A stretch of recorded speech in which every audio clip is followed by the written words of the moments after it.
Malachie chapitre 2.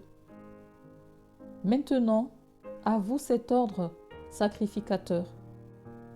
Si vous n'écoutez pas, si vous ne prenez pas à cœur de donner gloire à mon nom, dit l'Éternel des armées, j'enverrai parmi vous la malédiction et je maudirai vos bénédictions. Oui, je les maudirai, parce que vous ne l'avez pas à cœur. Voici, je détruirai vos semences et je vous jetterai des excréments au visage, les excréments des victimes que vous sacrifiez, et on vous emportera avec eux. Vous saurez alors que je vous ai adressé cet ordre, afin que mon alliance avec Lévi subsiste, dit l'Éternel des armées.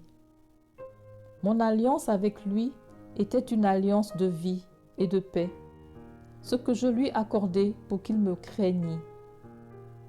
Et il a eu pour moi de la crainte, il a tremblé devant mon nom. La loi de la vérité était dans sa bouche, et l'iniquité ne s'est point trouvée sur ses lèvres.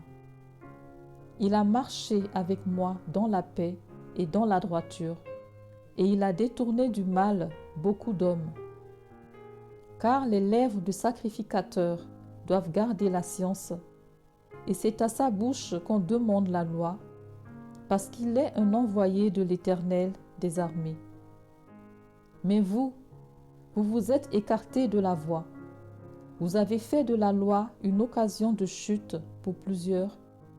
Vous avez violé l'alliance de Lévi, dit l'Éternel des armées. Et moi, je vous rendrai méprisable et vil aux yeux de tout le peuple, parce que vous n'avez pas gardé mes voies et que vous avez égard à l'apparence des personnes quand vous interprétez la loi. N'avons-nous pas tous un seul Père? N'est-ce pas un seul Dieu qui nous a créés? Pourquoi donc sommes-nous infidèles l'un envers l'autre, en profanant l'alliance de nos pères? Judas s'est montré infidèle, et une abomination a été commise en Israël et à Jérusalem.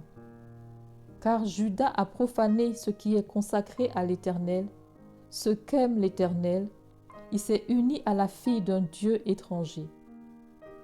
L'Éternel retranchera l'homme qui fait cela. Celui qui veille et qui répond, il le retranchera des tentes de Jacob, et il retranchera celui qui présente une offrande à l'Éternel des armées. Voici encore ce que vous faites.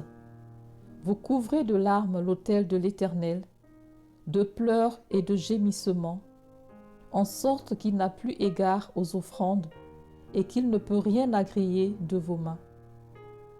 Et vous dites, pourquoi? Parce que l'Éternel a été témoin entre toi et la femme de ta jeunesse, à laquelle tu es infidèle, bien qu'elle soit ta compagne et la femme de ton alliance. Nul n'a fait cela avec un reste de bon sens. Un seul l'a fait. Et pourquoi? Parce qu'il cherchait la postérité que Dieu lui avait promise. Prenez donc garde en votre esprit, et qu'aucun ne soit infidèle à la femme de sa jeunesse. Car je hais la répudiation, dit l'Éternel, le Dieu d'Israël, et celui qui couvre de violence son vêtement, dit l'Éternel des armées. Prenez donc garde en votre esprit, et ne soyez pas infidèles. Vous fatiguez l'Éternel par vos paroles, et vous dites, en quoi l'avons-nous fatigué? C'est en disant, quiconque fait le mal est bon aux yeux de l'Éternel, et c'est en lui qu'il prend plaisir. Ou bien, où est le Dieu de la justice?